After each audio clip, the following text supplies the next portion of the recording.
Primera de Crónicas 4, como hemos visto en el capítulo anterior, ¿verdad?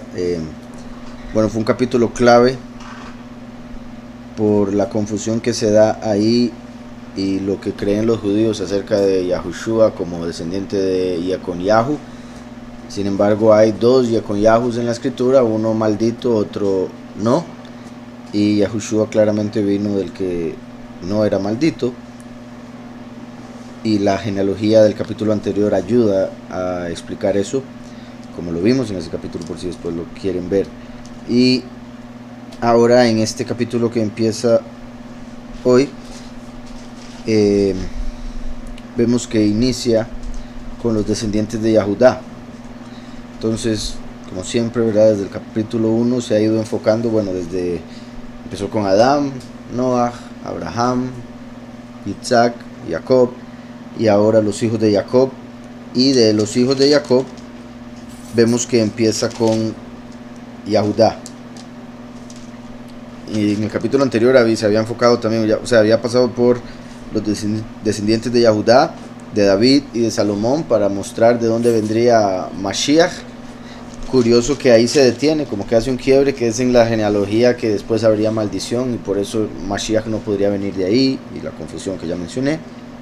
Pero ahora vuelve a empezar la descendencia de Yahudá.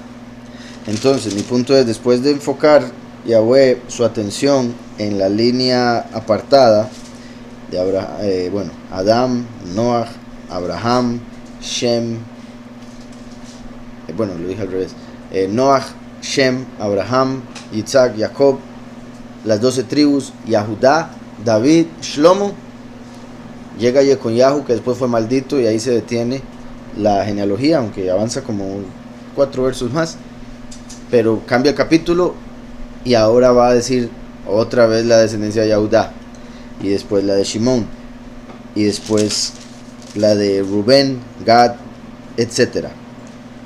Entonces vemos que en este orden que nos presenta aquí, Yahudá está de primero, a pesar de haber sido el cuarto hijo. Yahweh lo pone de primero porque de él vendría Yahushua, el primero, la primera manifestación de Yahweh en la tierra. Lo pone de primero, ¿verdad?, por su autoridad como rey. Vemos que entre las tribus aparece aquí de primero. Y dice los hijos de Yahudá, Peretz, Hezrón, Carmi, Hur y Sobal. Reayá, hijo de Sobal, engendró a Yahat, y Yahat engendró a Humai y a Lahad. Estas son las familias de los soratitas. Estas son las del padre de Eitam, Yezreel, Ishma e Ibdaz, y el nombre de su hermana fue Haselelponi.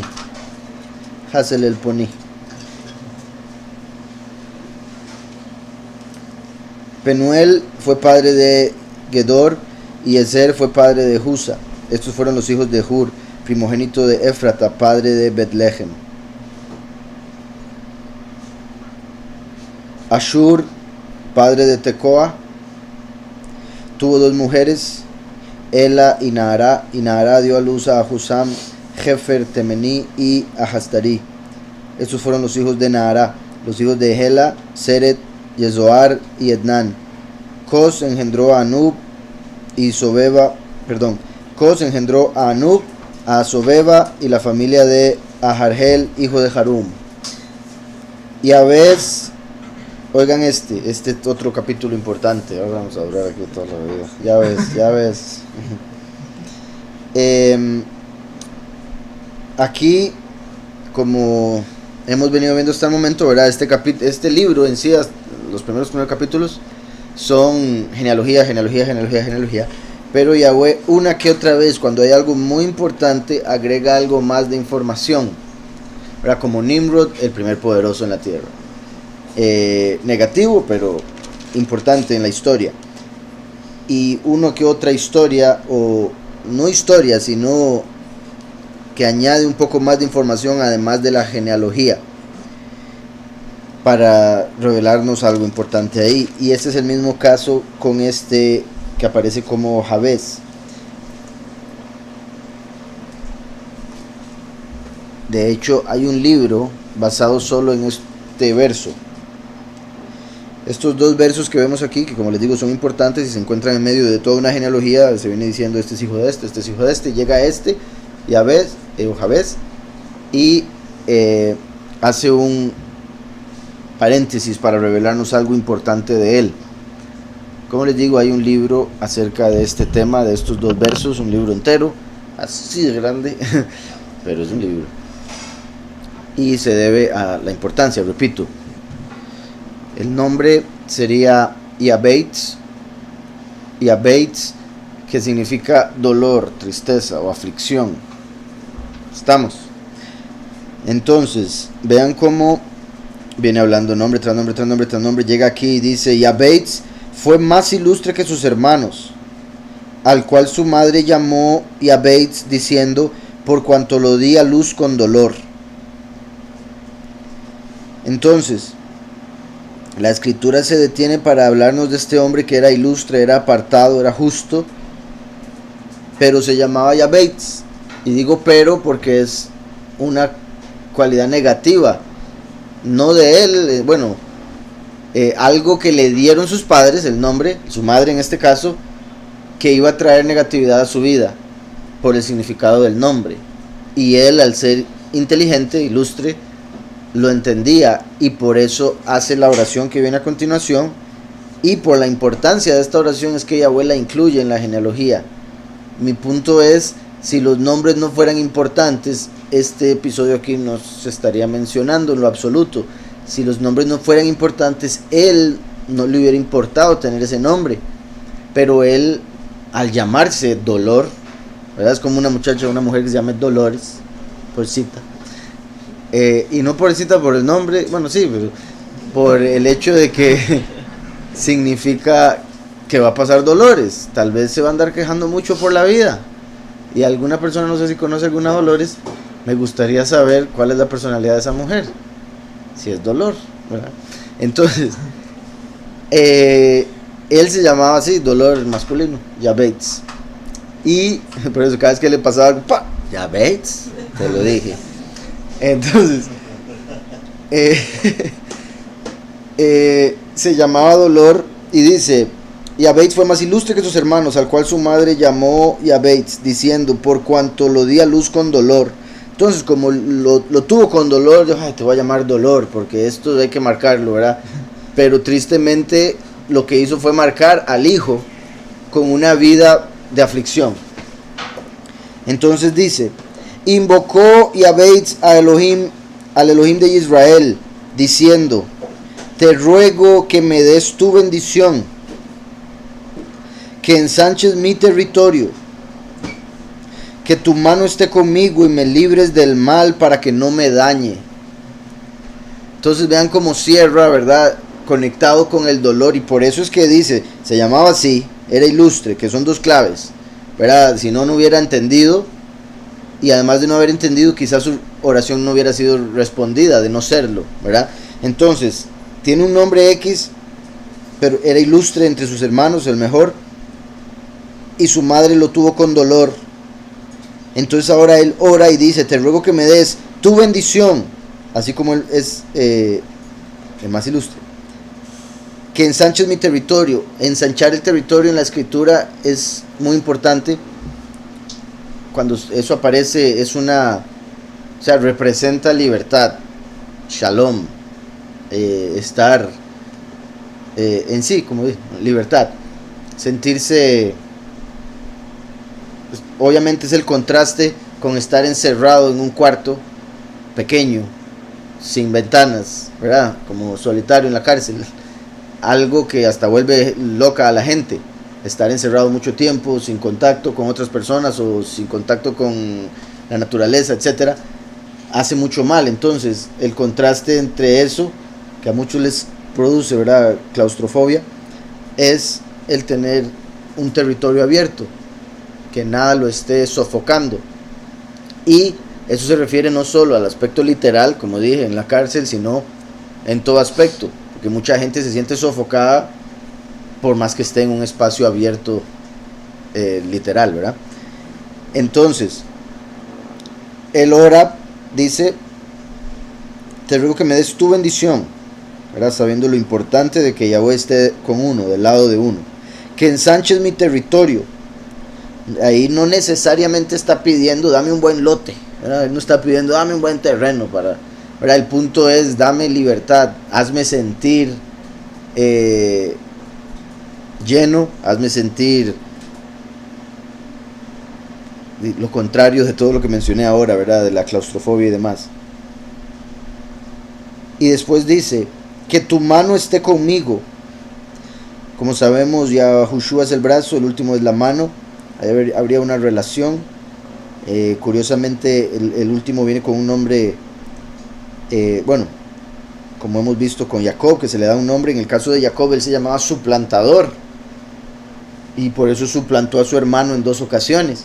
Pero después Yahweh le da el nombre de Israel, que viene siendo una bendición, gobernará como el poderoso, o el que pelea con el poderoso. Hay varias interpretaciones del nombre. Entonces eso es una representación de, como Paulus, que tiene también el nombre Shaul. Paulus significa pequeño, pero Shaul deseado. Entonces aquí vemos a este hombre cuyo nombre es negativo, pero ora para que Yahweh le dé algo positivo. Que tu mano esté conmigo y que me libres del mal para que no me dañe. Que me libres del mal para que no me dañe. Entonces protégeme para que lo que dice mi nombre no se manifieste. Para que lo que significa mi nombre no me afecte en la vida.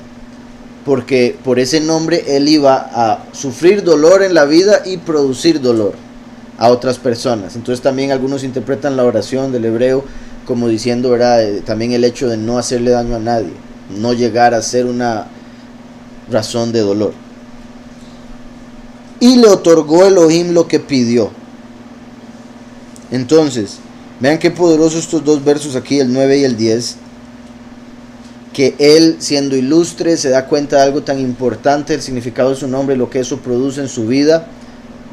Decide hacer una oración corta, concisa, con fe. Hace una oración directa al punto, correcta, inteligente y con fe. E inmediatamente dice, y Elohim le dio lo que pidió, punto. Nada de peros, nada de nada, simplemente le dio lo que pidió. ¿Por qué? Porque fue una oración inteligente. Recuerden que Yahushua en una ocasión dijo que la gente no recibe lo que pide porque no sabe pedir, o no saben lo que piden. Entonces, aquí vemos que él sí sabía pedir y sí supo que necesitaba, y por eso Yahweh le responde inmediatamente y le da lo que pidió.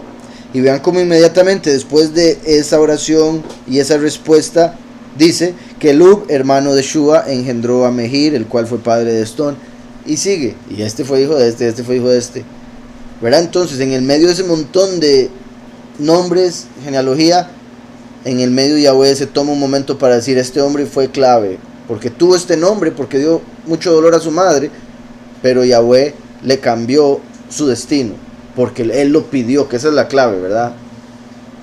El orar, el reconocer y pedirle al Padre lo que uno verdaderamente necesita, el Padre va a escuchar y hacer. Pero si Yabeitz no hubiera orado, no hubiera habido cambio. Entonces a veces uno tiende a decir, es que él ya lo sabe, él sabe lo que necesito, entonces ¿para qué? Pero es que por algo dio la oración, por algo nos dio el entendimiento de que necesitamos X cosa o lo que sea. Entonces aunque uno sabe que él todo lo sabe, para algo nos dio la oración, y una de las razones es para volverlo acción, para volverlo una realidad. Al uno hablarlo es como que se activa desde los cielos lo que sea que Yahweh ya quería mandar, pero no lo había hecho porque usted no lo había pedido. ¿Sí me explico? Y vean que eso es particular, esa característica, porque Yahweh, recuerden, es, bueno, el cielo es masculino, la tierra es femenina. Yahweh se presenta como esposo, la congregación como la esposa. Y una de las quejas que tienen muchos hombres muchas veces con la mujer es que la mujer quiere que adivinen lo que quiere, ¿verdad? Es como, escoja usted, o usted sabe lo que debería, ¿verdad? Digamos, cuando quieren un regalo o lo que sea, esperan que el hombre adivine como una forma de mostrarle que le ama. Pero el hombre, ¿qué es lo que siempre espera? Que le digan, le faciliten las cosas. Con mucho gusto se hace el favor, con mucho gusto se le da lo que quiere, pero se necesita saber, porque al ser la mente del hombre tan diferente a la de la mujer, uno puede terminar dándole a la mujer algo que a la mujer no le gusta, porque simplemente uno no tiene la mentalidad de la mujer. Entonces uno dice, prefiero que me diga para dar, ¿verdad?, lo que quiere. Entonces, obviamente Yahweh todo lo sabe, pero esa relación que acabo de decir, que sucede y es muy común, el hombre desearía que la mujer le diga directamente. Entonces, por eso entiendo que Yahweh espera que uno le diga directamente lo que necesita. Padre, necesito esto, esto y esto, por favor. En vez de decirle, usted sabe lo que quiero, ¿verdad? O esperar en el corazón que me llegue del cielo sin pedirlo, o sin creerlo, o sin hacer nada al respecto. Porque también, ¿verdad?, uno no puede esperar que Yahweh le mande todo del cielo, no solo sin pedirlo, sino también haciendo cosas que él no manda, ¿verdad? O sea, haciendo la voluntad propia en vez de la de Yahweh, va a hacer que uno se aleje y por ende menos va a llegar lo que está esperando del Padre, al menos. Obviamente pueden llegar cosas de otro lado, pero eso ya es otra cosa. Entonces, decía aquí, continuando con los versos, que Lub, hermano de Shua, engendró a Mehir, el cual fue padre de Estón. Ok, la peshita, que a veces tienden a cambiar algunas cositas. Poshita. Dice, uno de ellos fue muy querido por su padre y por su madre. Por eso le pusieron por nombre Ainai. Mis ojos, mi ojo. Dice aquí los versos, aquí un comentario también. Los versos 7, 8, 17, 18, 22 al 26 no aparecen en el texto peshita del Antiguo Testamento, por lo cual fueron sustituidos por el texto hebreo. Que en este dice Ainai, ¿verdad? Mis ojos. Ainai. Ainai. Y le dijeron, Yahweh te colmará de bendición. Vean que, bueno, obviamente solo uno pudo ser el original, pero como y lo más seguro es el hebreo, pero como les he dicho, los de la peshita, los arameos, en algunas ocasiones llegaron a traducir algo diferente de lo literal para evitar errores de interpretación. Entonces a veces lo que traducían era más bien la interpretación que tenían en ese momento. Ahora, me parece interesante que aquí acabo de hablar de Yabeitz y del nombre negativo, pero después él pide algo positivo, que le cambien el destino, que como dije se conecta en cierta manera con el último por la forma en que vienen los dos nombres, cosas así. Tras de eso dice que tu mano esté conmigo, no dice el brazo, la mano es el último. Y Yahweh le dio lo que pidió. También lo de ensanchar el territorio en cierta manera se conecta con David. También ensanchar es el término o el significado del nombre Rahab. ¿Se acuerdan? Rahab, la que aceptó a los dos testigos, los que llegaron a su casa en Jericó y ayudó a que tomaran la tierra. Pero por este lado está diciendo algo muy diferente. Dice, sus papás lo querían tanto, lo amaban tanto, que le pusieron mis ojos. Mis ojos. ¿Se acuerdan lo que hemos hablado de Sansón y todo eso? Ya ni quiero hablar de los ojos, pero me parece interesante ese punto.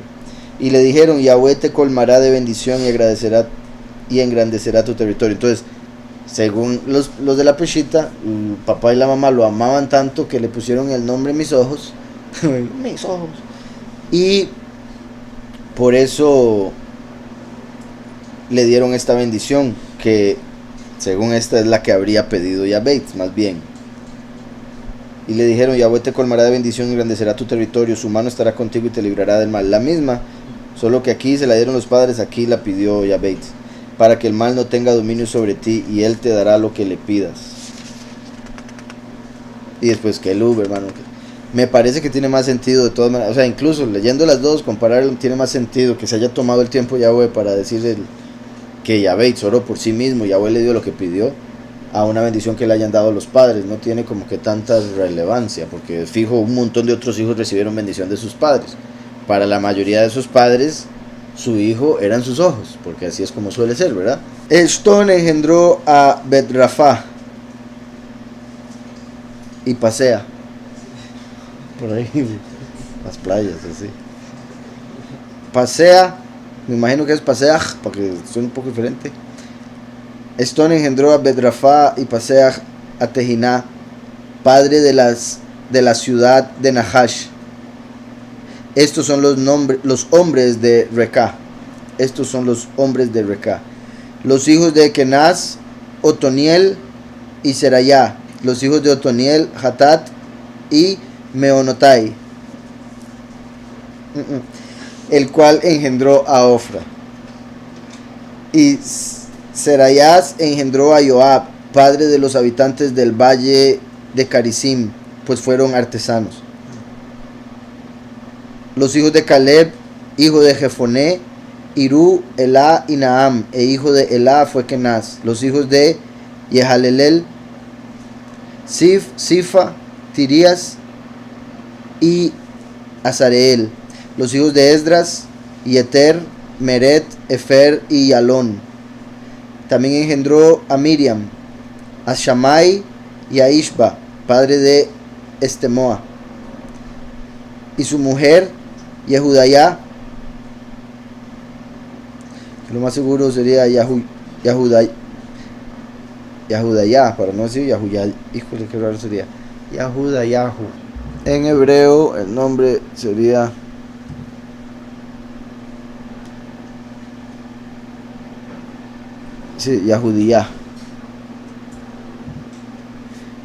Yahudiyá. Entonces, y su mujer Yahudiyá dio a luz a Yeret, padre de Gedor, a Heber, padre de Soco, y a Yecutiel, padre de Sanoa. Estos fueron los hijos de Bitia, hija del faraón, con la cual se casó Meret, hija del faraón, que fue la que crió a Moshe, pero vemos que después se hizo parte del pueblo, casándose con Meret. Ven qué interesante esa mujer tan importante, puesto que era la princesa, pero terminó decidiendo ser parte del pueblo hebreo, sin necesariamente tener honores como los que tenía en Egipto. Pero claramente eso ayudó a que se salvara, puesto que en el éxodo iba con todo el mundo en vez de caer en las plagas de Egipto. Entonces mejor ser del pueblo viva que de la realeza muerta. Entonces, curioso esto. Estos fueron los hijos de Bitia, hija del faraón, con la cual se casó Meret. También recuerden que fue por honor a ella que a Moshe se le dejó ese nombre, Moisés o Moshe. Fue ella la que le puso ese nombre. Parte de lo que hablaba la vez pasada del documental que había visto, de lo que encontraron por allá en Egipto, confirmando el éxodo de todo lo que está escrito. Vemos que hubo varios faraones que se llamaban Moisés, pero que tenían un sufijo básicamente antes del Moisés, Tot Moisés y otros Moisés, como dando a entender Moisés significa engendrado por o sacado de. Entonces ponían adelante de quién había salido. La mayoría de los casos ponían el nombre de un falso Elohim, ¿verdad? El dios del cual había venido X faraón o príncipe en este caso. Como a Moisés lo sacan del Nilo, el Nilo era visto como un Elohim, entonces posiblemente le pusieron sacado del Nilo o sacado del dios del Nilo, pero después la escritura solo mantiene sacado de para quitar el nombre del falso Elohim, ¿verdad? Claro está, pero nosotros entendemos que se refiere sacado del agua, que como he dicho representa el ser resucitado, ¿verdad? Porque eran echados al agua para que se murieran, así como Yahushua fue inmerso en el agua para representar su muerte. Entonces salir del agua fue resucitar, por ende Moshe fue sacado del agua, representa resurrección, y eso es lo que significa el nombre Moshe, que a pesar de que así como tal Moshe, Mem, Shin, Hei, es un nombre hebreo o escrito en hebreo, pronunciado, y también significa sacado de, su origen es egipcio. Y eso también es curioso porque no vemos a nadie más en toda la escritura o la historia hebrea llamado Moshe. Solo en el tiempo que estuvieron en Egipto sale este Moshe con un nombre egipcio. ¿Sí me explico? Porque normalmente vemos un montón de nombres que se repiten, que eran hebreos, pero el nombre de Moshe nunca se repite. Y como dije, es porque era de origen egipcio. De hecho, se dice que algunos de los nombres, no solo el de Moshe, algunos de los nombres de los otros israelíes esclavos cuando salieron de Egipto eran egipcios. Obviamente por la influencia que tuvieron estando ahí, esclavizados. Entonces, por honor a esta mujer, fue que le pusieron o le dejaron el nombre Moshe en la escritura, un nombre egipcio, sacado de. Entonces decía el 19, los hijos de la mujer de Jodías, hermana de Naham, fueron el padre de Keila, el Garmita, y Estemoa, el Maacateo. Los hijos de Shimón, Amnón, Riná, Ben-Hanán y Tilón. Los hijos de Isi, Sohet y Ben-Sohet. Los hijos de Sela, hijo de Yahudá, padre de Leca, y Laadá, padre de Maresa, y las familias de los que trabajan lino en Bet Asbea, Yahuyakim y los hombres de Coseba, Joás y Saraf, los cuales dominaron en Moab y volvieron a Lechem según registros antiguos. Estos eran alfareros y habitaban en medio de plantíos y cercados y habitaban allá con el rey, ocupados en su servicio. Los hijos de Shimeón, entonces ahí ya empezamos con los hijos de Shimeón después de haber visto los de Yahudá. Los hijos de Shimeón, Nemuel y Amín. Por si algo también, Shimón es el segundo hijo. Entonces aquí vemos que Yahudá tomó el lugar de Rubén básicamente como el primero. Los hijos de Shimeón, Nemuel y Amín y Arib, Será, Shaul y su hijo Shalum, su hijo Mibsam y su hijo Misma. Los hijos de Misma, su hijo Hamuel, su hijo Zakur y su hijo Shimei. Los hijos de Shimei fueron 16 y 6 hijas, pero sus hermanos no tuvieron muchos hijos, ni multiplicaron toda su familia como los hijos de Yahudá. Y habitaron en Beersheba, Molada, Hazar-Sual, Bilá, Ezem, Tolad, Betuel, Jormá, Siklag, Bet-Markabot, Hazar-Susim, Bet-Birai y Saharaim. Estas fueron sus ciudades hasta el reinado de David, y sus aldeas fueron Eitam, Ain, Rimón, Toquén y Asán, 5 pueblos, y todas las aldeas que estaban alrededor de estas ciudades hasta Baal. Esta fue su habitación y esta su descendencia. Mesobab, Hamlek, Yoshiyahu, hijo de Amasyahu, Yoel, Yahu, hijo de Yosibyahu, hijo de Serayahu, hijo de Asiel.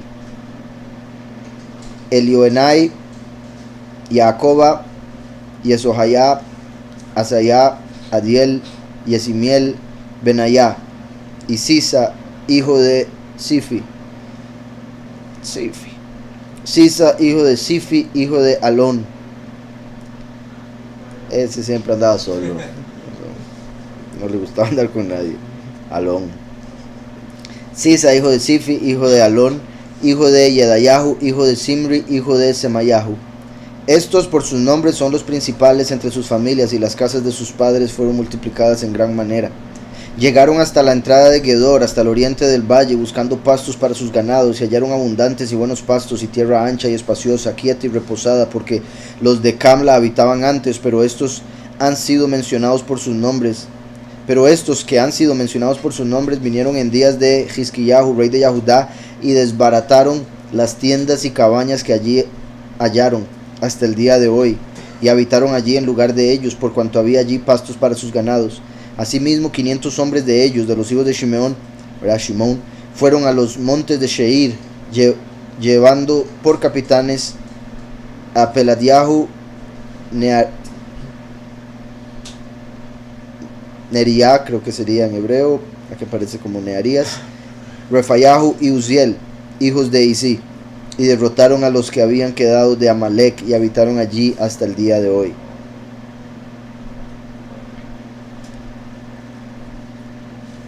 Vean cómo lleva a 4 capitanes, Pelatías, Nearías, Refaías y Uziel, como los ángeles de los 4 ángulos de la tierra. y lo digo por lo que dice después, y derrotaron a los que habían quedado de Amalek. Yahweh promete que no quedará nadie de la descendencia de Amalek en el fin de los tiempos, que Yahweh va a destruir a todos los descendientes de Amalek en el fin de los tiempos. Aquí vemos que llega el fin de la genealogía de Shimeón y dice 4 capitanes que destruyeron a los de Amalek que habían ahí, a los que habían quedado de Amalek, todavía más, como diciendo a todos los de Amalek. Obviamente se está refiriendo a una región de tierra, pero lo habla en general, como en el fin de los tiempos va a ser de toda la tierra. Los que hayan quedado de Amalek serán destruidos. Ahora que vamos a ver los significados de los nombres, veremos si se conecta con la revelación, y una vez que lleguemos a estos 4 últimos nombres antes de Amalek, ver lo que se puede interpretar ahí, que creo que tiene que ver con redención de la luz de Yahweh y la sanidad de Yahweh, fuerza de Yahweh. Esos vienen siendo, me parece, los nombres aquí, pero ya lo vamos a ver de por sí. Para los que ven esto por primera vez, cada nombre tiene un significado, y cada vez que aparece una genealogía, o incluso si aparecen 2 nombres, 3 nombres, incluso uno, Yahweh lo está poniendo, está decidiendo a través de la Ruach ponerlo en el lugar donde lo puso por el significado, además del aspecto histórico.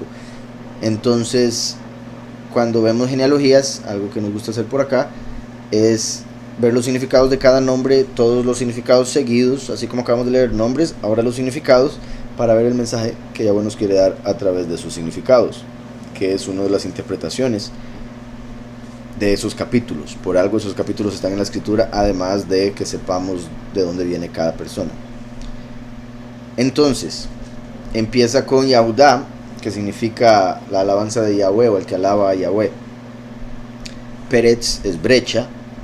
De Peretz vino Yahushua, y Peretz es una brecha, o se le puso así porque iban a ser su hermano primero, pero de repente salió él antes. Entonces la partera dijo: ¿cómo hiciste para abrirte brecha?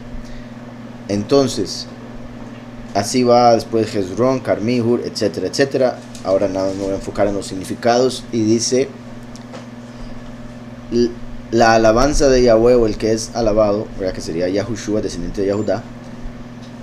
Y se puede ver como alabanza de Yahweh porque nosotros alabamos a Yahweh a través de nuestra fe en Yahushua, a través de comportarnos como Yahushua y creer en su muerte y resurrección. Entonces, la alabanza de Yahweh abrió brecha, o es la brecha, que está rodeada por un muro, o sea, protegida, como mi viñedo. En Isaías vemos curiosamente una palabra de Yahweh en la que él dice que sembró una viña, un viñedo, refiriéndose a Israel, le puso un muro, puso una torre, etcétera, etcétera, diciendo de cómo bendijo tanto al pueblo, pero el pueblo por su rebelión se trajo todo abajo. Entonces el viñedo representa a Israel, pero también recordemos que Yahushua dijo: yo soy la vid, ¿verdad? La viña. Entonces, porque todo hombre que esté en Yahushua es Israel, porque los que creen en Mashiach son su cuerpo, y Yahushua es de Israel. Entonces no se es por serlo de carne, sino por serlo de espíritu, aunque lo de la carne se tuvo que dar antes de Yahushua como un ejemplo para nosotros entender el ser pueblo escogido. La alabanza del poderoso, quien hizo una brecha, rodeó con un muro mi viña, ¿verdad? A través de abrir la puerta también nos dio protección a través de la Ruach al pueblo de Israel.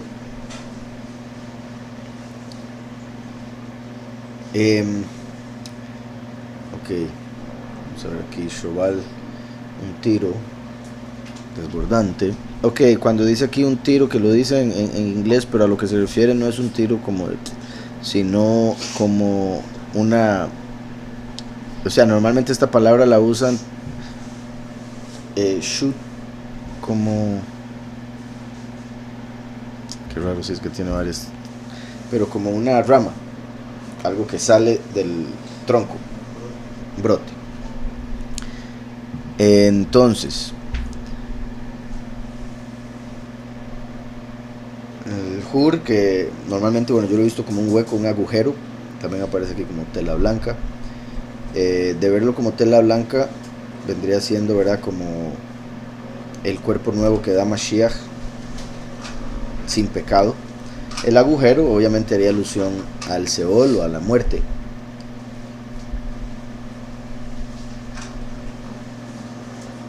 Entonces, la alabanza de Yahweh, quien abrió una brecha y rodeó con un muro la viña de Israel,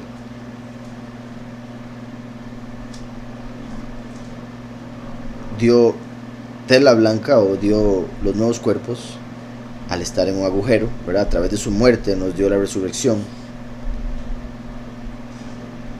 viniendo como un brote o como una rama. Recuerden que en Zacarías Yahweh dice: este es el nombre del renuevo, refiriéndose al sumo sacerdote llamado Yahushua. Entonces Yahweh ahí profetizó que el nombre del Mesías sería Yahushua. Entonces decía, ¿verdad?, dando la tela blanca o el cuerpo nuevo al haber estado en un agujero,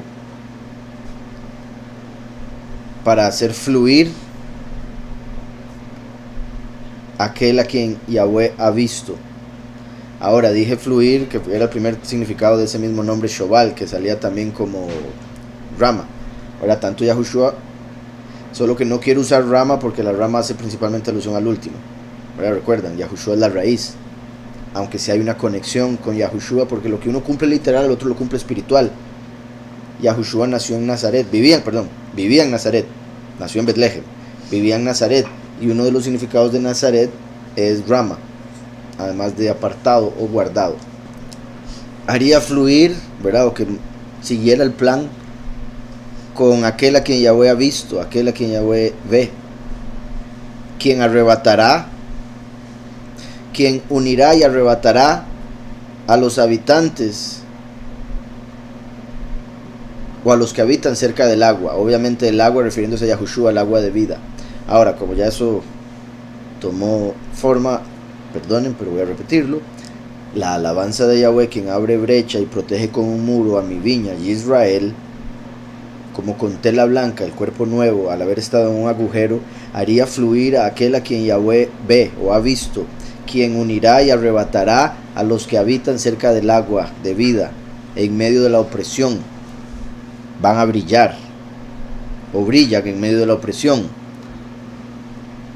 estando en el lugar de los avispones. Los avispones se conectan con castigo de Yahweh, con palabras que envía para atacar o castigar a las personas pecadoras, y nos encontramos en la realidad del castigo, en la realidad en la que puede haber castigo, o en la realidad en la que Yahweh se enoja. ¿Por qué? Porque es la realidad en la que existe la maldad. Entonces, al tener libre albedrío, hay gente que hace mal y por ende provoca el enojo que hace que los avispones, o las palabras que son como abejas, ataquen. Brillando en medio de la opresión del lugar de los avispones, que es la guarida de las bestias salvajes, las naciones. Aquel a quien el poderoso sembró en medio de la desolación será robusto. Será robusto frente a la sombra, o será robusto bajo la sombra. Y eso lo digo, recuerdan el Salmo 91, tan importante, de estar bajo la sombra del Altísimo, el abrigo del Omnipotente. Entonces, eso haría alusión a ese episodio, a ese salmo. Después dice: el rostro del poderoso. Eso es Penuel, aparece acá. Entonces, con lo que iba diciendo, aquel a quien el poderoso sembró en medio de la desolación será robusto. Será robusto bajo la sombra del rostro del poderoso. O sea, el poderoso estaría haciéndole sombra, estaría dándole su favor. Quien le dará cobertura y ayuda y socorro.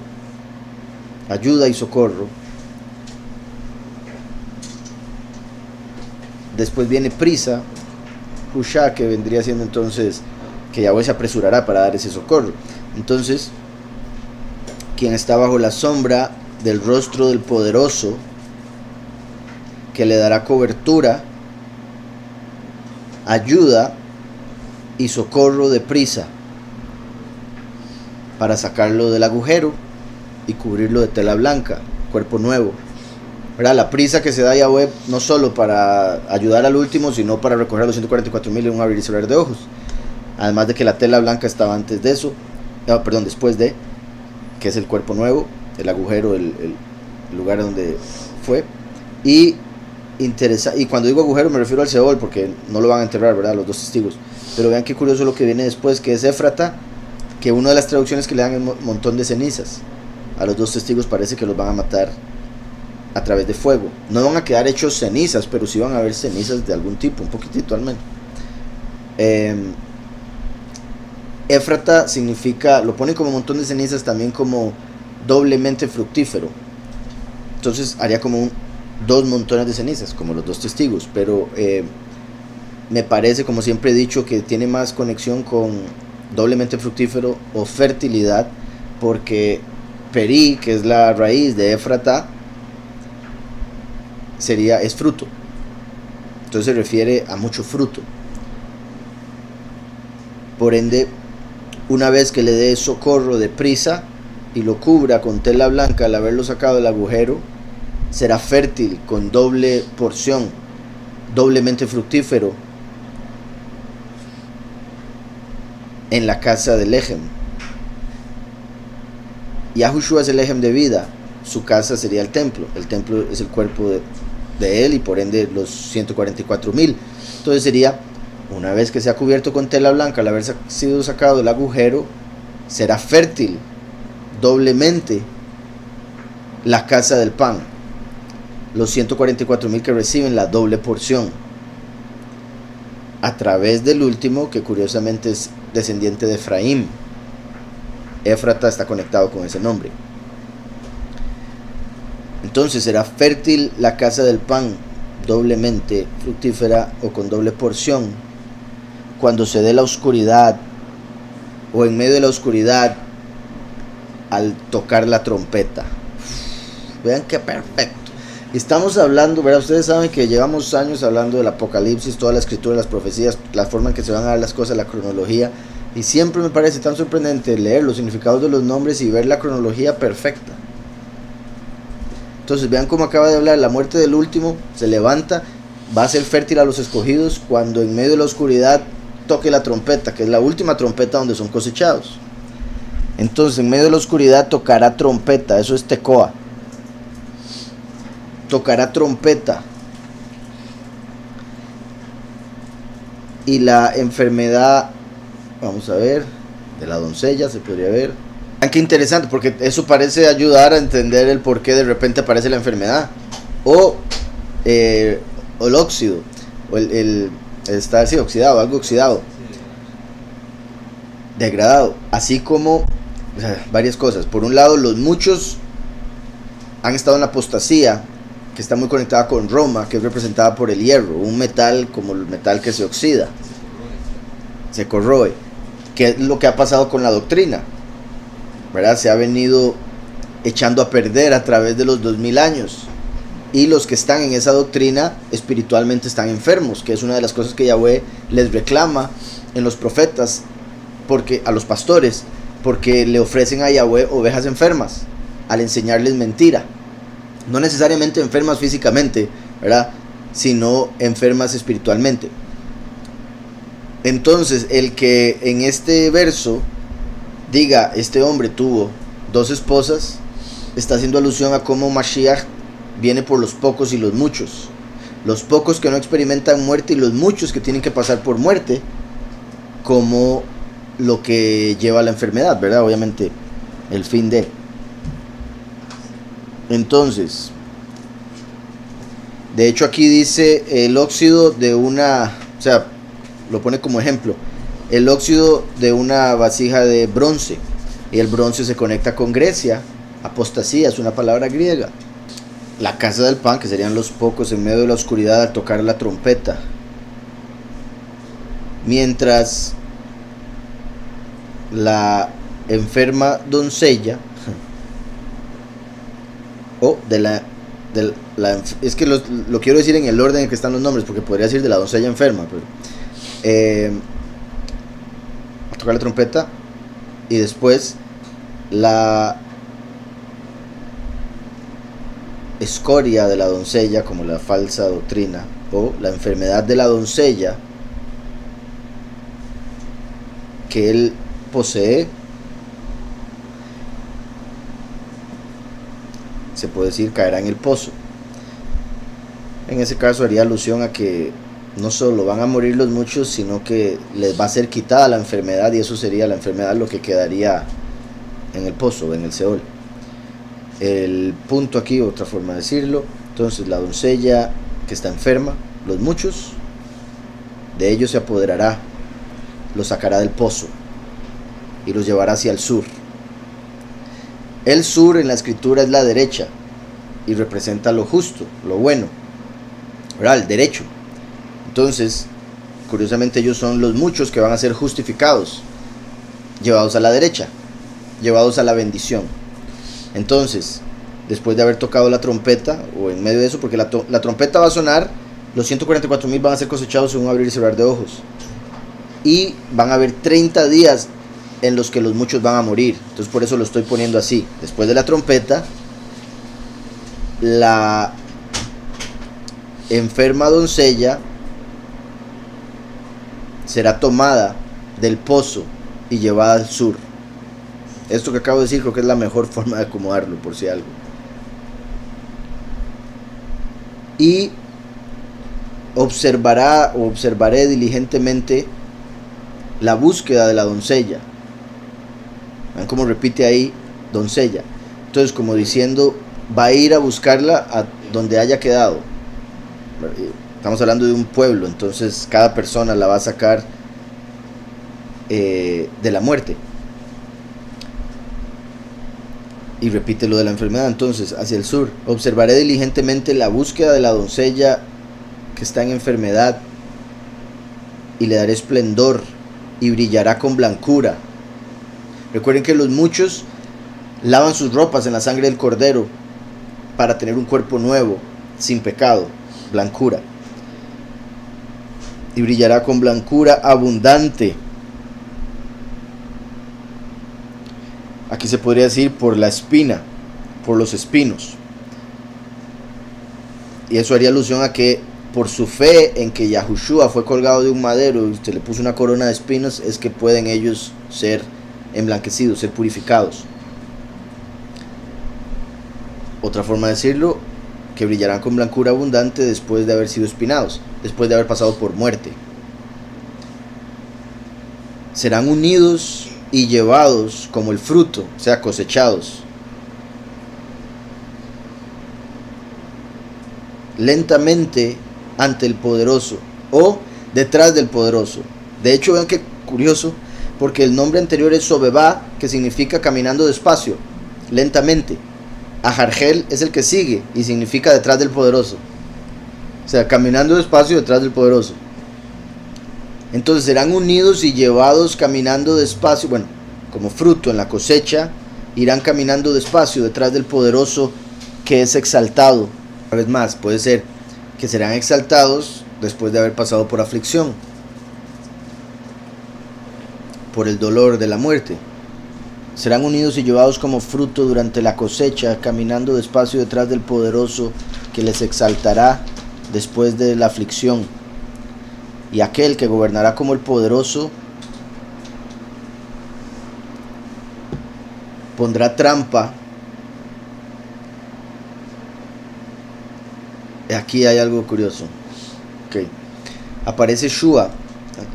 Me lo pone aquí como poder, pero se refiere a poder adquisitivo, como ser rico, acaudalado. También se refiere a la libertad que produce la riqueza. De hecho, por eso la conexión de Shua con Yahushua. Pero, como sabemos, el poderoso de este mundo es el que tiene control de las riquezas. Por eso le dijo a Yahushua: si te inclinas ante mí, yo te daré todas las riquezas, porque a mí fueron dadas y yo se las doy a quien yo quiera. Isaías 65:11 dice que el pueblo dejó a Yahweh por seguir a Gad, como le dicen en inglés a Dios. Gad, y Gad en hebreo es fortuna, el Dios de la fortuna. Como sabemos, el último, una vez que muere y resucita, asciende, y como Micael, pelea con Heilel, Lucifer, y lo hace sacado del cielo, el cual cae a la tierra. Lucifer, como ángel caído, es representado por las aves, principalmente las aves negativas, obviamente. Aquí el nombre Kelub es una trampa de pájaros, es una trampa para aves. Lucifer, como un ave que está en el cielo, gobernando como el poderoso de las riquezas, va a ser vencido por Micael, quien lo va a meter en el mundo, y el mundo va a ser una trampa para él, porque al entrar a este mundo ahora va a morir. ¿Sí me explico? Si no entrara al mundo no podría morir, pero al entrar al mundo se vuelve mortal, y por ende esa es la trampa, el cuerpo en el que entra, como el falso Mesías. ¿Sí me explico? Entonces, con todo eso dicho, aquel que gobernará como el poderoso, de hecho eso es Israel, que también significa, como dije ahora, el que pelea con el poderoso. Aquel que pelea o contiende con el poderoso le pondrá trampa al de la riqueza, quien pagó precio. Qué interesante que a Yahushua lo vendieron, y los fariseos que servían a Heilel, este pájaro, fueron los que pagaron por, o sea, dieron un precio por Yahushua. Entonces el que contiende con el poderoso le pondrá trampa al de las riquezas, quien dio un precio.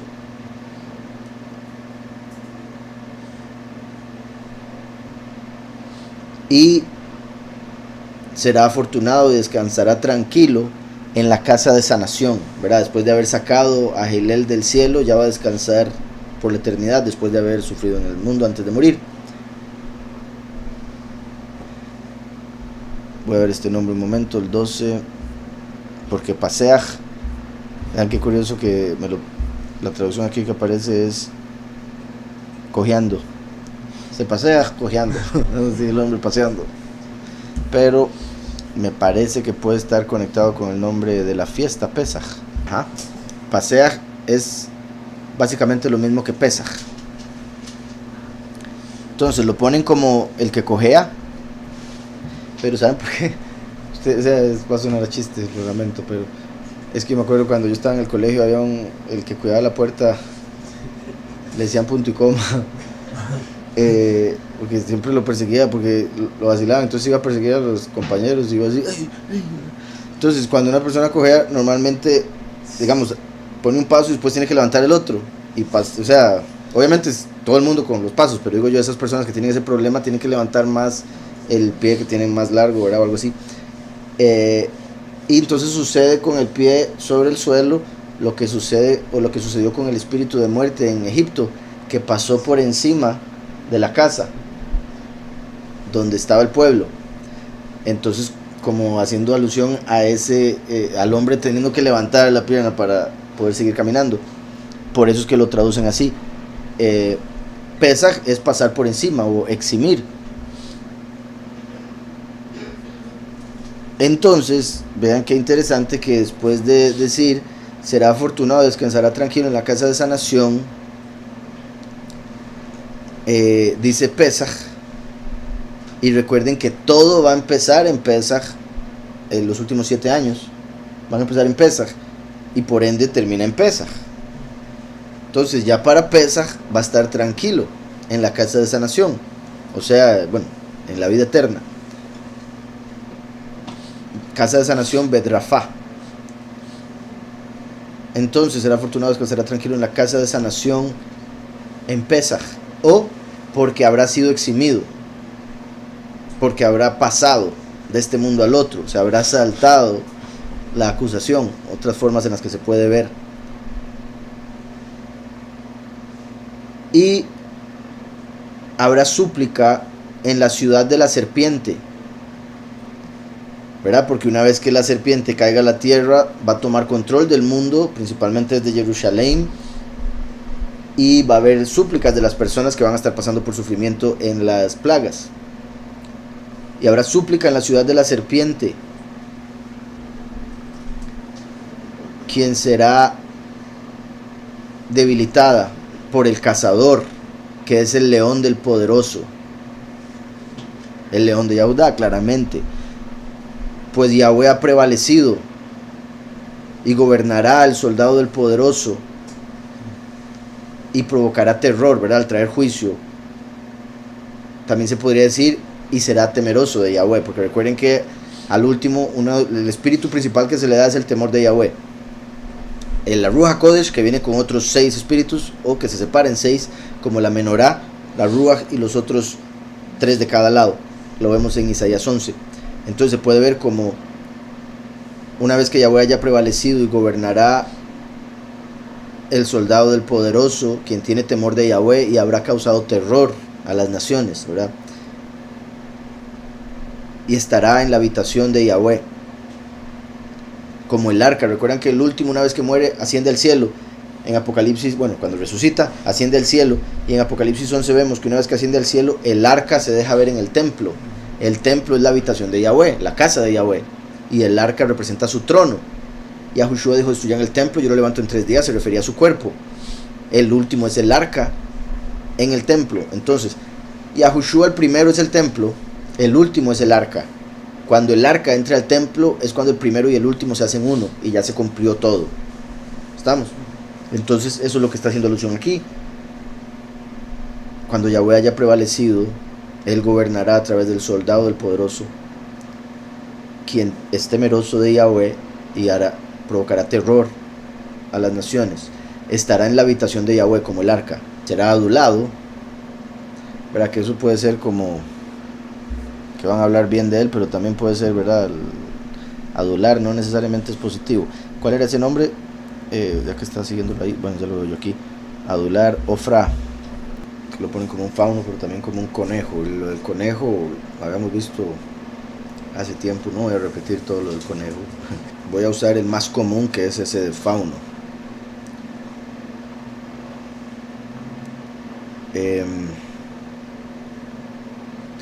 Ahí sería, es que si el fauno hace normalmente alusión a algo negativo, ¿verdad? Porque entonces sería el fauno sobre el que Yahweh ha prevalecido, por el nombre que sigue. El fauno se parece mucho, bueno, la forma en que lo dibujan al menos, hace alusión a un falso Elohim, ¿verdad? Que curiosamente también es llamado Pan, que es el dios de la lujuria, de la violación, pedofilia y otras cosas. Ahora, sí, es que es la única. Acabo de poner fauno y sí, me parece solo ese. Pero eso en el sentido negativo, ¿verdad? Del falso Elohim, porque el fauno como tal viene siendo un ciervo joven, un venadito, como Bambi. Entonces depende cómo uno lo vea.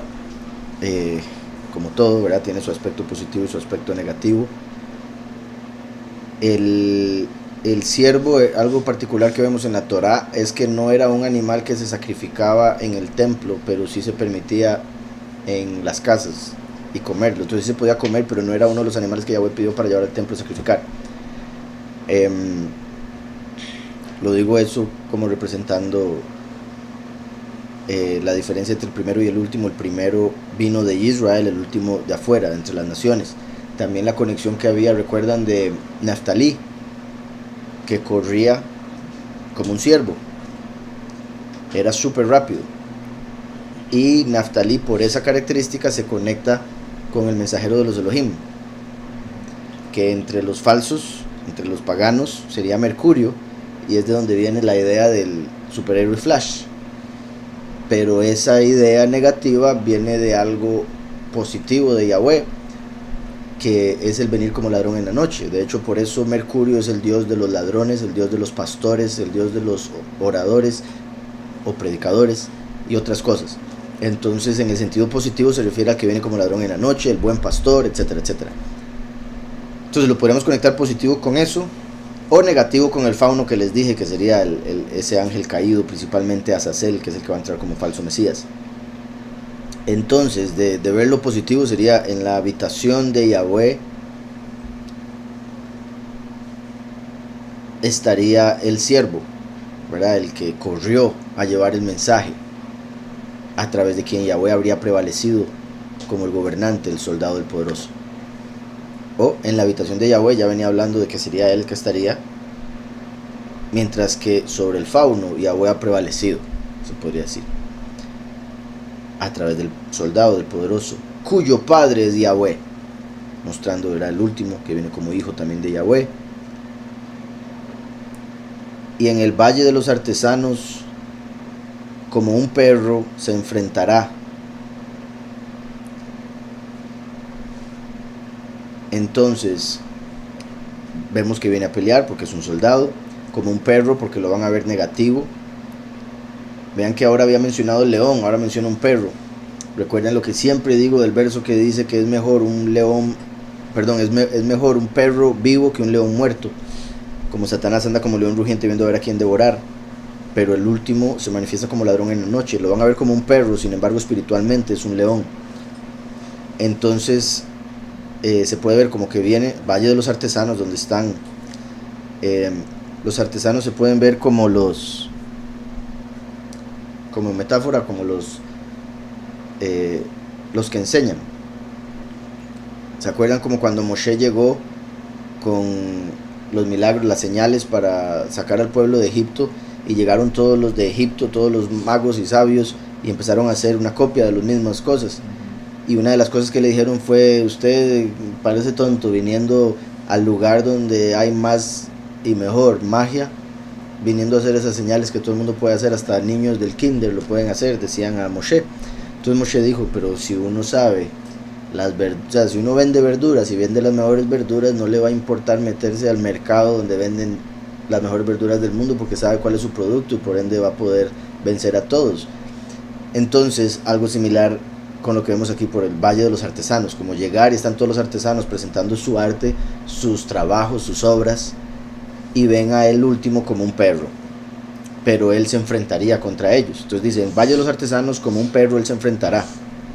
También se puede decir por el nombre de Jefuné: el Valle de los Artesanos, el perro para quien se ha preparado un camino se enfrentará. Al decir para quien se ha preparado un camino, como el nombre de Jefuné, como sabemos, Juan el Bautista vino a preparar el camino para Yahushua, y Yahushua con su obra preparó el camino para el último. Por eso Yahushua dijo: yo no he venido a dejar paz, yo vine a dejar un fuego, y cómo espero que se encienda. El último es el fuego consumidor. También por eso Yahushua vino como la piedra angular. Por eso él dijo en una ocasión: las zorras tienen su guarida, pero el Hijo del Hombre no tiene donde recostar su cabeza. Cuando Yahushua se presenta como la piedra, ahora el Hijo tiene donde recostar su cabeza, conectándolo con Jacob. ¿Se acuerdan cuando Jacob llegó a Betel y se durmió esa noche ahí, pero agarró una piedra de almohada? Esa piedra representa a Yahushua. Yahushua, al decir que el Hijo del Hombre no tiene donde recostar cabeza, estaba diciendo: no está preparado el mundo para que venga el último. Yahushua vino y se convirtió en la piedra para que el último pudiese recostar su cabeza, o sea, que el último pudiese morir y tener en sí su muerte una función en el plan de Yahweh. Entonces, en el Valle de los Artesanos, como un perro para quien se preparó el camino, se enfrentará con emoción.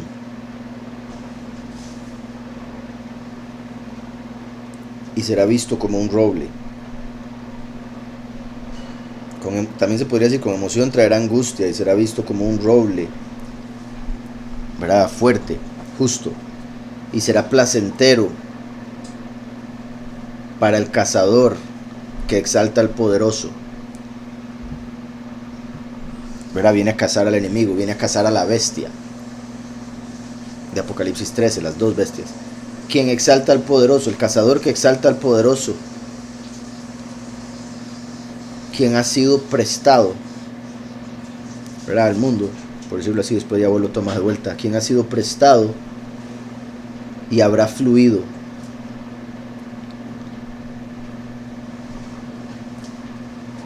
También aparece el significado brea. De hecho aparece dos veces en Sif y Sifa, que se conecta con la brea utilizada para el arca de Noah, la venida del Hijo del Hombre como los días de Noah, y con la brea utilizada para salvar a Moshe, el último testigo como Moshe. Entonces aquel que exalta al poderoso sería como Noah y como Moshe, que puso brea en el arca y que fue salvado por Brea también, quien fluyó en el Nilo y fue prestado a la humanidad para traer redención, quien es temeroso de Yahweh, y es a quien el poderoso sostiene, y a quien ayuda, y es a quien el poderoso sostiene, y quien ayuda con abundancia al remanente, en medio de la rebelión por el becerro, ¿verdad? En medio de la rebelión o la apostasía por el becerro de oro, como cuando Egipto salió en el Éxodo y hicieron un becerro de oro y lo empezaron a adorar al inicio de los 40 años, como al inicio de los 40 jubileos, que son los 2000 años que han pasado, se ha estado adorando a Baal, el Señor, o el becerro de oro. Entonces, en medio de la rebelión por el becerro, Yahweh dará alojamiento en medio de la rebelión, ¿verdad? Como sabemos, a los escogidos les va a dar el lugar preparado para sustentarlos ahí por 1260 días, mientras aquí en el mundo está todo en rebelión. Yahweh albergará o dará alojamiento durante la rebelión y la desolación.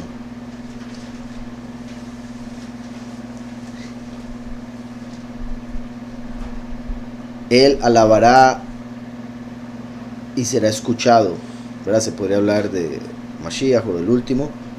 Alabará de alguna manera en la que se ha escuchado. Curiosamente, David alababa a través de canciones y obviamente era escuchado por el pueblo y por otro montón después en los salmos. Él alabará y será escuchado. También se podría decir aquel que será alabado o aquel que alabará será escuchado. Y la congregación Yahudí, que son los pocos, dice descender, que podría referirse a descender al paraíso, no necesariamente muertos, sino en la transformación, ¿verdad? Descender en el sentido de ubicación, no muerte. Pero otra forma de verlo,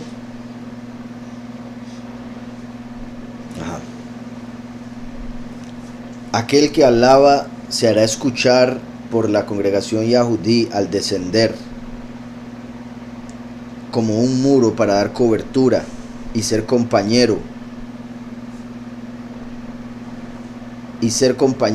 Y una cerca para aquellos que temen a Yahweh y son obedientes. Pero será rechazado y desechado, mientras la hija de Yahweh será llevada a la casa grande en medio de la rebelión y dará majestad a Yahweh por la consolación y la fortaleza. Y dará majestad a Yahweh por la consolación y fortaleza. Consolación se conecta con la Ruach HaKodesh. Ahora recibirán la Ruach y por ende serán fortalecidos. Esto en el verso 19.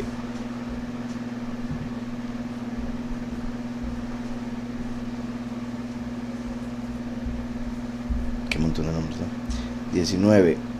El Garmita. Garmi. Ponen como ocio o esqueletudo. Debe haber sido bien flaco este Garmi. Dará majestad a Yahweh por la consolación y la fortaleza de sus huesos. Por la fortaleza de sus huesos. Recuerden lo que dice la escritura con respecto a la Torah, que es medicina para los huesos.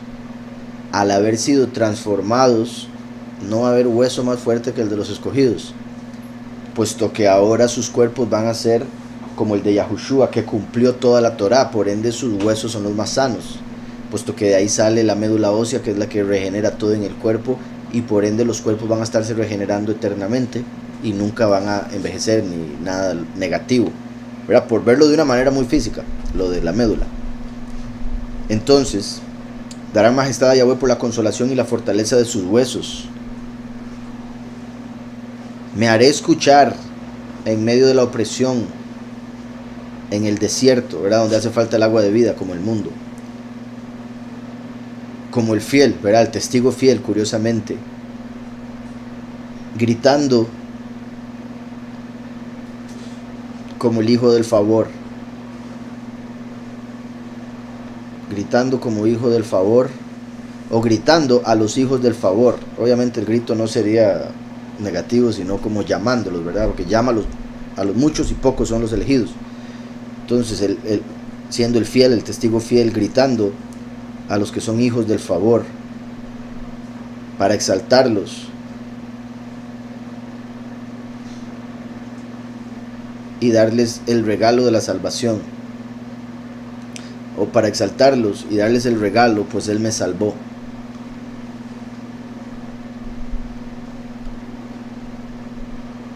Y me ha liberado como hijo de liberación. Al que está despierto y observando el progreso del orden en que Yahweh va cumpliendo las cosas, y cumple las órdenes, ¿verdad? Cumple la orden de Yahweh, que es el que está a la cabeza. Entonces me parece que es el punto. Aquel que alaba a Yahweh y está despierto, observando el progreso y siguiendo la orden de aquel que está a la cabeza.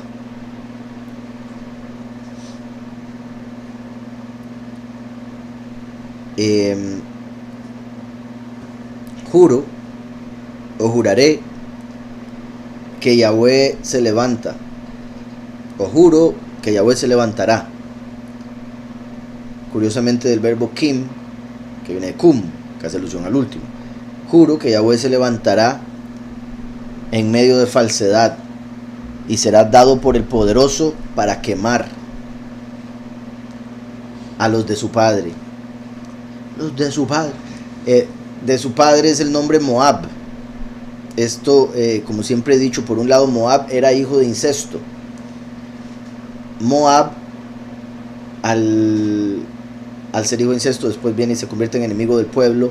Cuando están los fariseos y rechazan a Yahushua, ellos dicen ser hijos de Abraham, pero Yahushua les dice: ustedes son de su padre Satanás.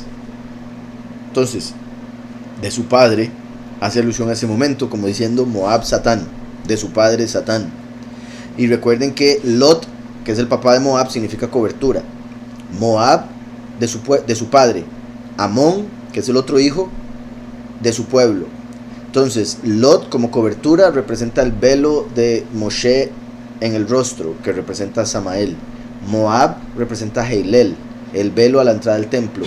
Y Amón representa a Azazel, el velo del lugar purísimo. 3 velos, 3 satanes. Y este representaría a Heilel. Entonces, para quemar a los de su padre, a quemar a los de Heilel. ¿Sí me explico? A quemar los fariseos. Para quemar a los de su padre.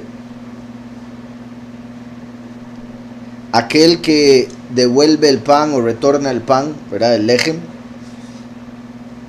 Y qué curioso ese nombre, el que retorna el pan. Tal vez habían pasado mucha pobreza, tuvieron ese hijo y dijeron: este nos va a volver a traer comida. Pero Yahushua es el pan de vida. Él se fue hace 2000 años. Entró la apostasía. Entonces como que el mundo se quedó sin pan, sin comida. Como estamos leyendo ahorita de Yosef en los 7 años de vacas flacas.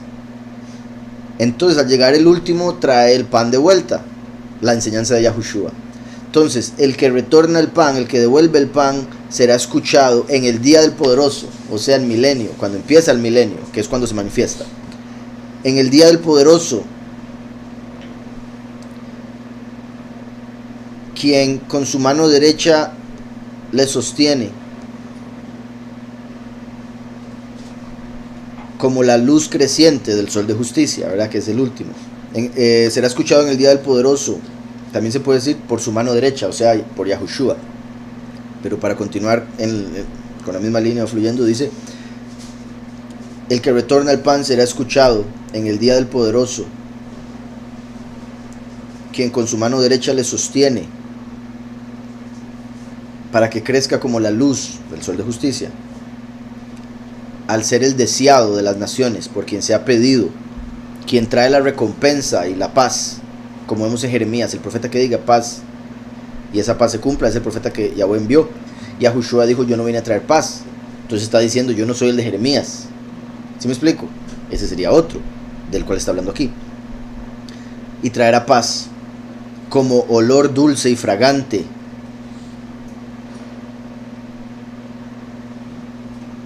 que se escuchará. Un olor que se escucha, qué bueno. Como olor dulce y fragante, y será escuchado una vez más, ¿verdad? Su alabanza o su prédica.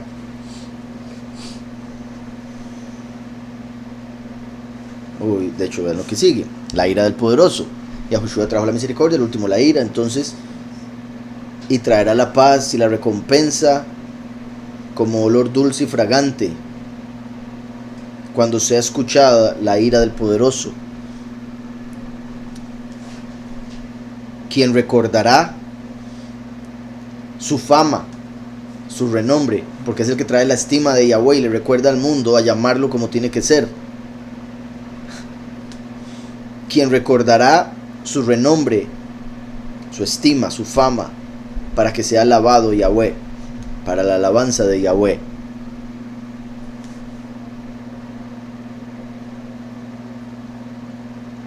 Que vino a través del pozo del pacto. Beersheba es el nombre ahí. Entonces, traerá la memoria o recordará la estima, el renombre para alabanza de Yahweh a través del pozo del pacto, a través de Yahushua, que hizo el nuevo pacto y es el agua de vida.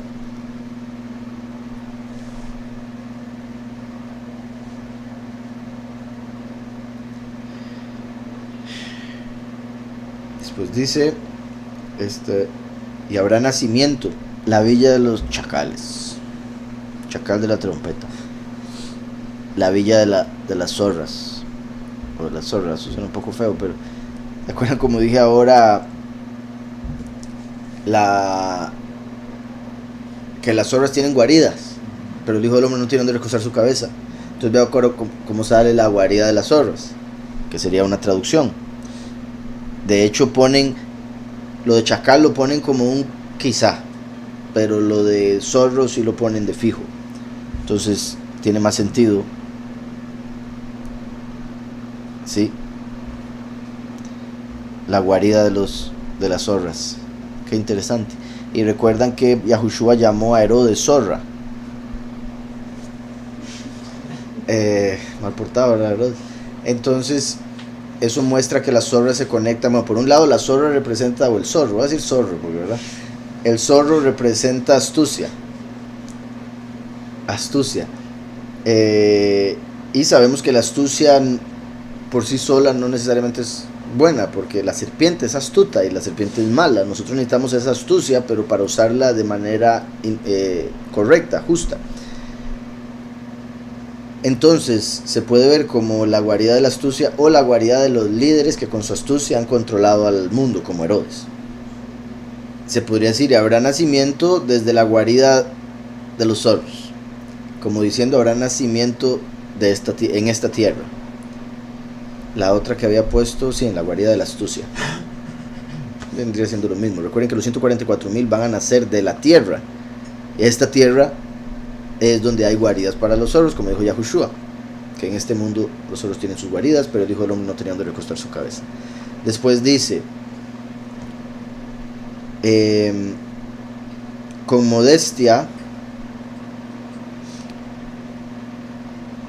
los huesos, o el hueso de la generación o posteridad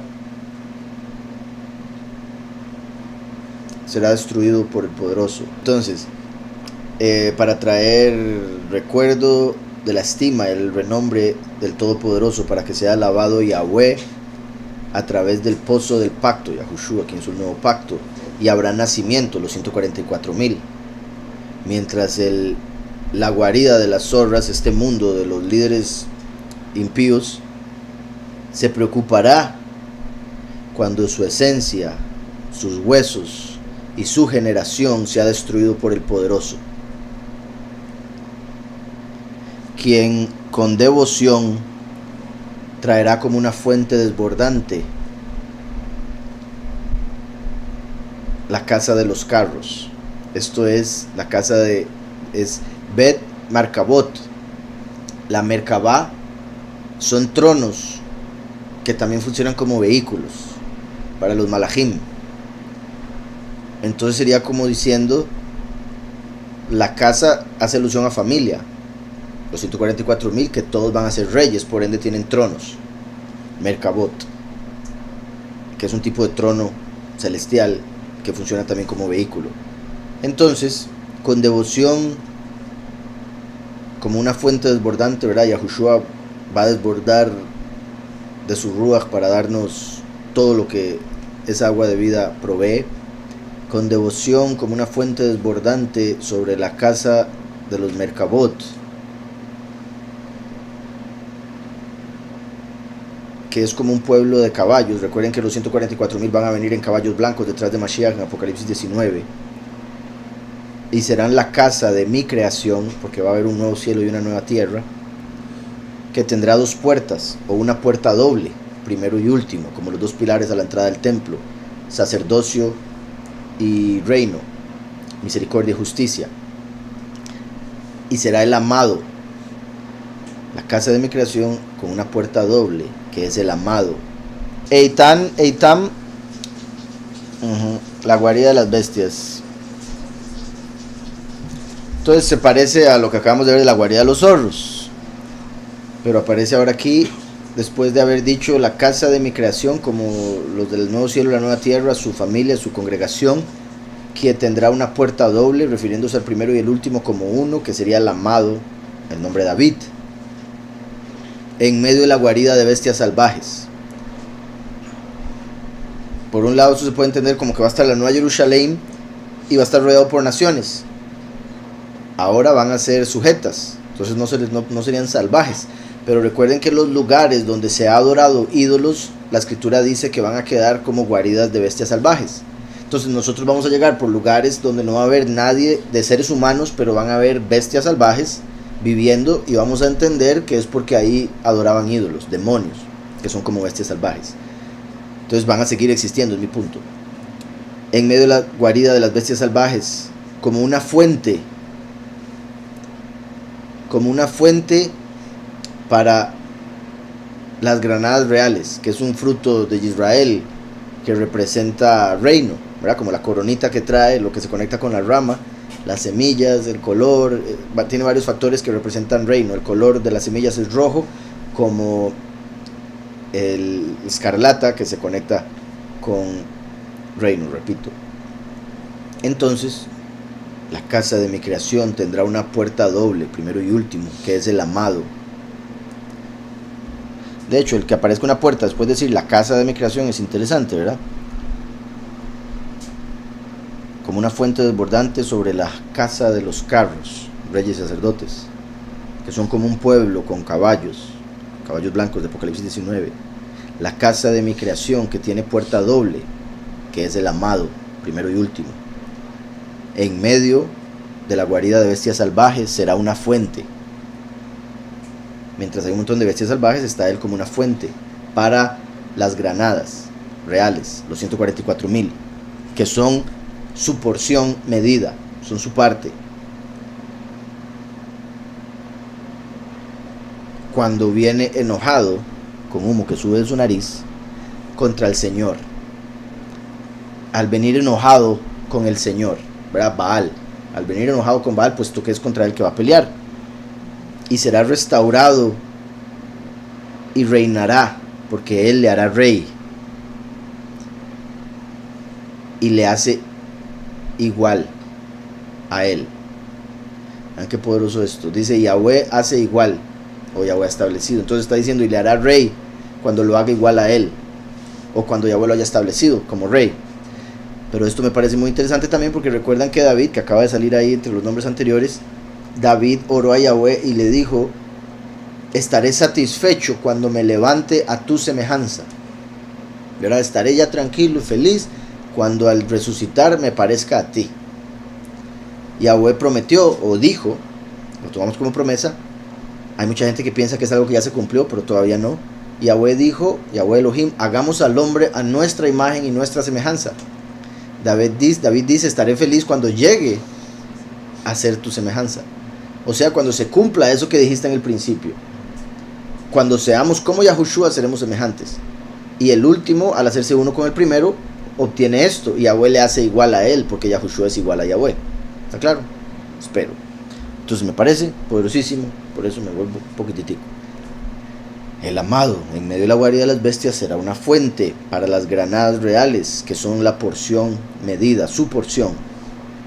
Cuando viene enojado contra Baal, que es el Señor, será restaurado después de ser muerto y resucitado, para que reine, pues él le hará rey.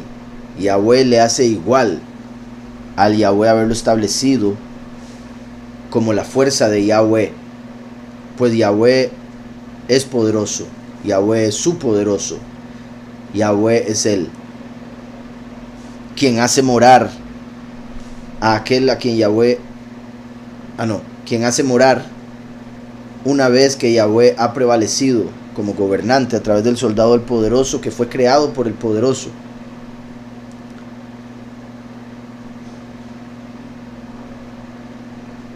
Cuyo poderoso son sus ojos. A mi poderoso son mis ojos. O sea, como entrega los ojos del poderoso. Quien fue creado por el poderoso, quien pone sus ojos hacia el poderoso. Voy a ponerlo así más bonito. Quien pone sus ojos hacia el poderoso.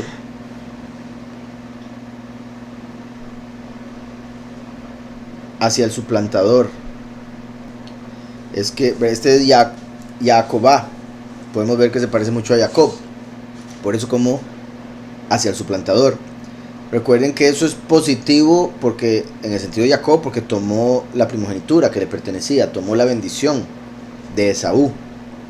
Entonces, a pesar de ser un nombre que parece indicar algo negativo, en el caso de Jacob terminó siendo positivo. De cierta manera es como el último, representado por Jacob, que viene como hijo pródigo, negativo, cae en pecado, pero Yahweh lo convierte en algo positivo. Por eso también dice que es un tizón sacado del fuego. Se iba a ir al fuego, se iba a ir a quemar por su pecado, pero Yahweh lo salva, y al salvarlo es el fuego que utiliza para destruir al enemigo, para encender la tierra. ¿Sí me explico? Como si uno fuera, ¿verdad?, echa algo al fuego porque es necesario que sea destruido, pero después se acuerda, se arrepiente, entonces lo saca y más bien utiliza ese fuego para encender unas candelas o algo así. Entonces, para hacer algo positivo, una función. Algo que acá, ya había visto, pero hasta ahora siento que tiene más sentido. Ahí, al haber dicho Yahweh prevalecido es gobernante, soldado poderoso, a quien ha creado el poderoso, el primero no fue creado, igual el último, son engendrados. Así como la Ruach que emanó de Yahweh no fue una creación, creado fue Lucifer, fue Samael, la maldad, etc. Entonces se refiere a aquel sobre quien prevaleció, más bien. Entonces venía diciendo Yahweh es su poderoso, Yahweh es Él quien hace morar, ¿verdad?, quien hace habitar la tierra. Yahweh ha prevalecido sobre aquel que fue creado por el poderoso.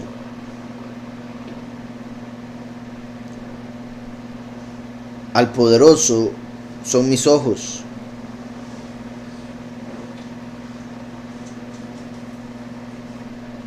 Por el suplantador a quien Yahweh derriba.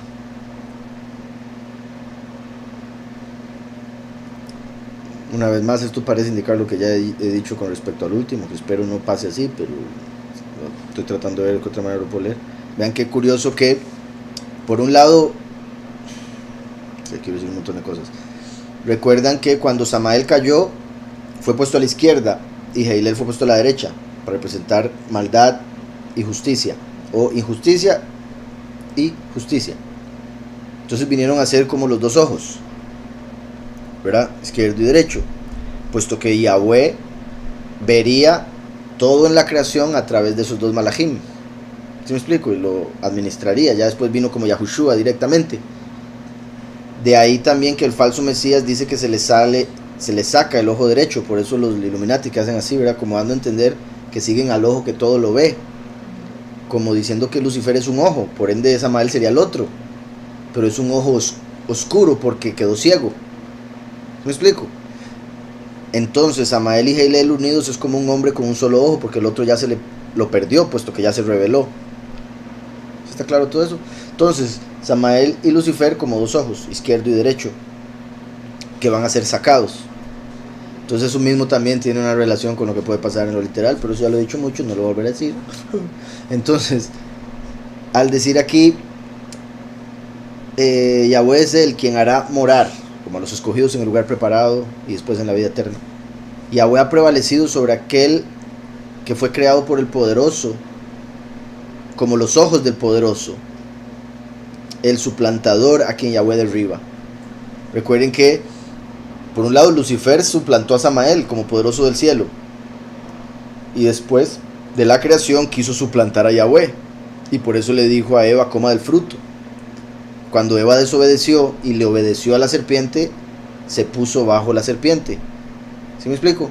Entonces llegó a suplantar a Yahweh, y así ha querido, y después suplantar al Hijo, para él manifestarse como el Cristo.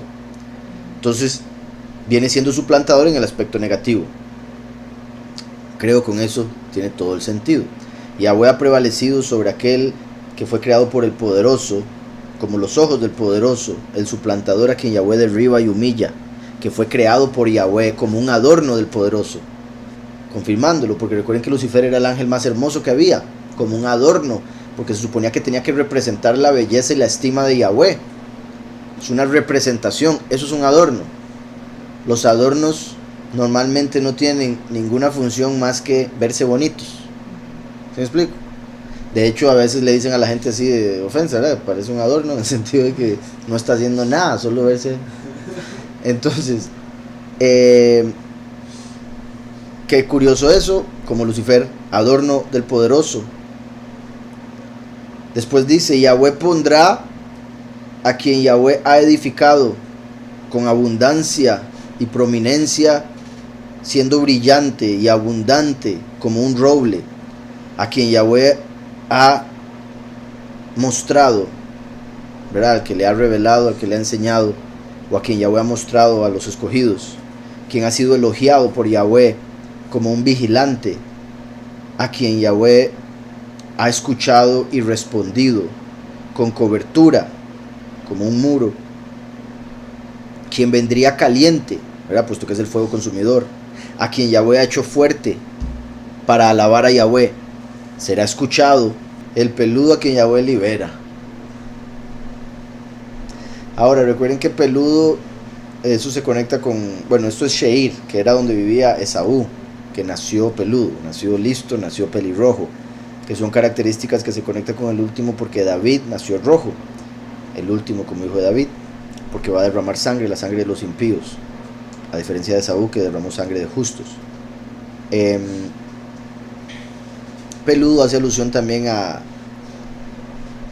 demonios, por un demonio que se manifestaba, un tipo de demonio que se manifiesta como macho cabrío peludo. Entonces se dice que antes, en el pasado, se utilizaba la palabra peludo para referirse a los demonios. Obviamente, ok, deme un momento para ver cómo cierra, porque tal vez sí tenga sentido. Quien Yahweh ha hecho fuerte y quien ha alabado a Yahweh ha sido escuchado.